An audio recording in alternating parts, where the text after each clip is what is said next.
Hello friend, কেমন আছেন? আশা করি খুব ভালো আছেন। আজকে ভিডিওটা আমি এখানে শুরু করছি। তো আজকে ভিডিওতে আমি আপনাদের কাছে কয়েকটি অসাধারণ ছোট ছোট টিপস শেয়ার করব, যা আপনাদের রান্নাঘরের কাজকে অনেকটা সহজ করে দেবে এবং অনেকটা খরচ বাঁচিয়ে দেবে। তা চলুন চলে যাই প্রথম টিপসে। তা দেখুন, আমরা যখন ডিম সিদ্ধ করি, অনেকে ডিম ছিলতে গেলে অনেকে ডিমটা ভেঙে ফেলে এবং ছিলতে আমাদের খুব লেট হয়। তো এখানে আমি একটা ডিম নিয়ে দেখাচ্ছি। এটা আপনারা অনেকগুলো ডিম একসাথে করতে পারেন। তা আমরা যদি এইভাবে একটা টিফিনের মধ্যে এভাবে ডিমগুলো নিয়ে বা এভাবে একটু অল্প জল দিয়ে এভাবে একটু নাড়া দিলে দেখবেন আমাদের খোলাটা, ডিমের খোলাটা খুব সহজে উঠে যাবে।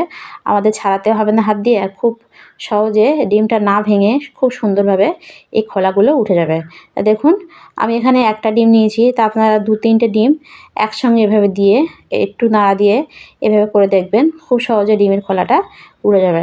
তো এই টিপসটা আপনারা একবার হলে বাড়িতে করে দেখবেন, খুব কাজের একটা টিপস। আর আপনারা চাইলে কাঁচের জার নিয়েও আপনারা এই টিপসটা এটা করতে পারেন। তো এরপরে চলে যাব আমি দ্বিতীয় টিপসে। তো আমাদের ঝাল অনেকে কাটতে চায় না, কেননা ঝাল কাটতে গেলে আমাদের অনেকের হাত জ্বালা করে। আর এই হাত জ্বালা করলে আমাদের সাবান দিয়ে ঘষলেও এটা ঠিক হয় না। তো আমরা যদি একটা কাঁচি নিয়ে ঝালের এই লেজের দিকে এভাবে আমরা একটু ধরে, ভালো করে দেখুন আমি কীভাবে কাটছি, এভাবে ধরে আর লেজের দিকে ধরে এভাবে কাটলে তো দেখবেন আমাদের ঝালগুলো খুব সহজে কাটা হয়ে যাবে আর আমাদের হাত একটু জ্বালা করবে না। এছাড়া ঝালটা যদি পুরোপুরি আমরা কাটতে চাই, তাহলে দেখবেন প্রথমে এইভাবে কেটে নিয়ে একদম লেজ পর্যন্ত কেটে নিয়ে তারপরে এইভাবে একটু মাঝখান থেকে কেটে দিলে দেখবেন আমাদের ঝালগুলো দুভাগ হয়ে যাবে আর আমাদের হাতেও লাগবে না। তো এই টিপসটাও আপনারা ফলো করতে পারেন। দেখুন, আমরা আদা অনেকে ফ্রিজে রাখি, কেননা আদা ফ্রিজে রাখলে আদাটা অনেকদিন ভালো থাকে। আর এই ফ্রিজে রাখা ছাড়া আমরা যদি বাইরে রাখি, দেখবেন আদাগুলো এরকম পচে যায় বা এভাবে শুকিয়ে নষ্ট হয়ে যায়। আর এখন যে আদার দাম, তা আমরা কিভাবে আদাগুলো রাখলে, বাইরে কিভাবে রাখলে আমাদের আদাগুলো একদম ভালো থাকবে, সেটাই আমি আপনাদের দেখাবো। তা আমরা যদি একটা এভাবে এরকম প্লাস্টিকের কৌটে এরকম বালি এভাবে প্রথমে বালি দিয়ে নিতে হবে। তারপরে এভাবে আদাগুলো যদি এভাবে সাজিয়ে দেখুন, তো এভাবে দিয়ে এর ওপরে আমি আবার বালি দিয়ে দেবো। তো এখানে আমি লাল বালি নিয়েছি, তা এভাবে লাল বালি নিতে হবে। তো এভাবে লাল বালি নিয়ে এভাবে আদাগুলো আদা তলায় দিয়ে, এখানে আমার অল্প আদা, ওই জন্য আমি ছোটো কৌটো নিয়েছি। তা দেখুন এভাবে দিয়ে আবারও একটু বালি আমি দিয়ে দেবো, দিয়ে ভালোভাবে এটা পুরোটা ঢেকে দেবো। তো এভাবে রাখলে দেখবেন আপনাদের আদা অনেক দিন পর্যন্ত ভালো থাকবে আর একটাও আদা নষ্ট হবে না। একদম ফ্রিজে রাখলে যেরকম ফ্রেশ থাকে একদম সেরকমই থাকবে। তো এভাবে আপনারা রাখতে পারেন আদা ফ্রিজ ছাড়া। এভাবে রেখে দেখবেন আদাগুলো একদম ফ্রিজের মতনই ভালো থাকবে। তা এরপরে চলে যাব আমি আরেকটা টিপসে। তা দেখুন, আমরা যখন একটা বোতল থেকে আরেকটা বোতলে তেল ঢেলতে যাই, তো দেখবেন ভুলবশত আমাদের তেলটা নিচে অনেকটা পড়ে যায়। বিশেষ করে যারা নতুন গৃহিণী তাদের তো হয়। আর আমরা যদি এই টিপসটা ফলো করি, তো দেখবেন আমাদের তেলটা একদম নিচেই পড়বে না। প্রথমে একটা চামচ নিয়ে আমি যেটায় ঢেলবো সেটাই তার ভেতরে যদি এইভাবে আমি দিয়ে তেলটা ঢেলি, দেখবেন আমাদের তেল একদম নিচে পড়বে না আর এক ফোঁটাও তেল নিচে পড়বে না। আর তেলের বোতলেও আমাদের কোনো তেল বোতলের গায়েও পড়বে না। খুব সুন্দরভাবে আমরা তেলটা ঢেলতে পারবো। তাই এটাও আপনারা একবার হলে বাড়িতে করে দেখবেন আর আপনাদের তেল এভাবে ঢেললে নষ্ট হবে না।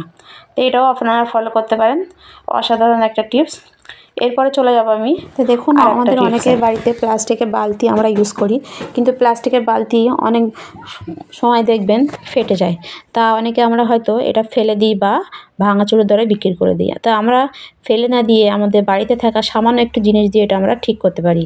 তা দেখুন, আমি এখানে একটা পেন নিয়েছি, যে পেন আমাদের বাড়িতে সবার বাড়িতে থাকে। তো এই পেনগুলো আমরা কি করি, কালি শেষ হয়ে গেলে এগুলো আমরা ফেলে দিই, কিন্তু এভাবে ফেলে না দিয়ে আমরা যদি এভাবে এই পেনের পিছনটা এভাবে একটু ধরিয়ে আগুনে বা একটু মোমবাতি জ্বালিয়ে যদি ধরিয়ে, দেখবেন পেনটা গলে গলে এভাবে পড়বে।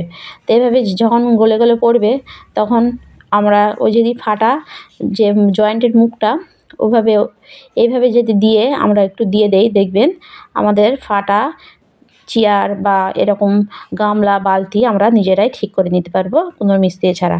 আবার এটা আমরা ইউজ করতেও পারবো। তা দেখুন, আমি জল ভরে দেখাচ্ছি, এতে এক ফোঁটাও জল পড়ছে না।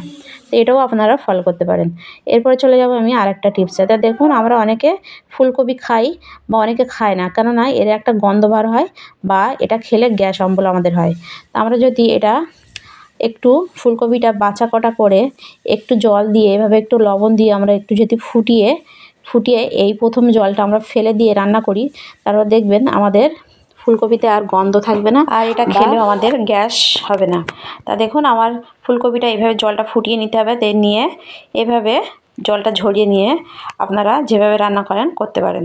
তো এভাবে আপনারা চাইলে এই টিপসটাও আপনারা ফলো করতে পারেন। এরপরে চলে যাবো দেখুন আমাদের অনেকে রান্না করতে করতে গ্যাস ফুরিয়ে যায় আর আমরা টেনশনে পড়ে যাই, কেননা আমরা অনেকে এই গ্যাসের ছিপিটা এটা খুলতে পারি না।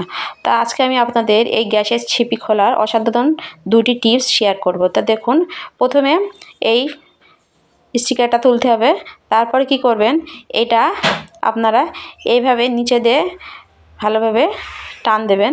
এটা উপর দিয়ে টান দিলে হবে না, নিচে দিয়ে এইভাবে একটু টান দিলে দেখবেন খুব সহজে এটা খুলে যাবে। তা দেখুন আমি আবারও দেখাচ্ছি, এই দড়িটা কিন্তু ওপর দিয়ে এইভাবে টানতে যাবেন না, এটা ওপর দিয়ে টান দিলে কোনো দিনই খুলবে না।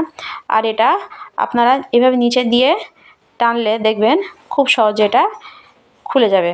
আর অল্প এভাবেও খুলতে পারে না, তারা কি করবেন, তারা একটা চামচ নেবেন, আপনাদের বাড়িতে ছোট চামচ অনেকের থাকে, তো এভাবে একটা ছোট চামচ নিয়ে এভাবে চামচটা এভাবে ঢুকিয়ে চামচের মাথায় একটু চাপ দিলে দেখবেন ছিপিটা খুলে যাবে।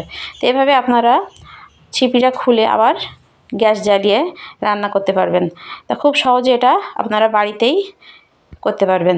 তা দেখুন ছিপিটা উঠে গেছে, খুব সহজেই উঠে গেছে। তো এইভাবে আমরা নিজেরা এটা খুলে আবার রান্না করতে পারবো। তো এরপরে চলে যাব আমি আরেকটা টিপসে।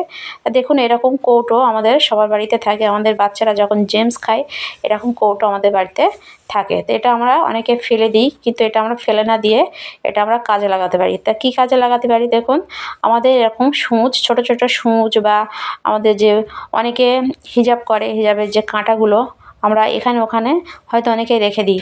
আমরা যদি এখানে ওখানে না রেখে এরকম ছোট্ট কৌটোয় এভাবে সূচগুলো বা এই কাঁটাগুলো দিয়ে আমরা যদি একটু বাড়িতে থাকা সামান্য পাউডার দিয়ে রাখি, তা দেখবেন আমাদের সূচগুলো হারাবে না, আর দেখবেন সূচগুলো জাংও ধরবে না, খুব ভালো থাকবে। তা দেখুন আমি অল্প একটু পাউডার এতে দিয়ে দিচ্ছি। তো এভাবে দিয়ে আপনারা রাখতে পারেন, আপনাদের সূচগুলোও দেখবেন ভালো থাকবে। তো এই টিপসটাও আপনারা চাইলে ফলো করতে পারেন, অসাধারণ একটি টিপস। তা ভিডিওটা এ পর্যন্ত, ভালো লাগলে লাইক কমেন্ট শেয়ার করতে ভুলবেন না, আর সাবস্ক্রাইব করে আমার পাশে থাকবেন।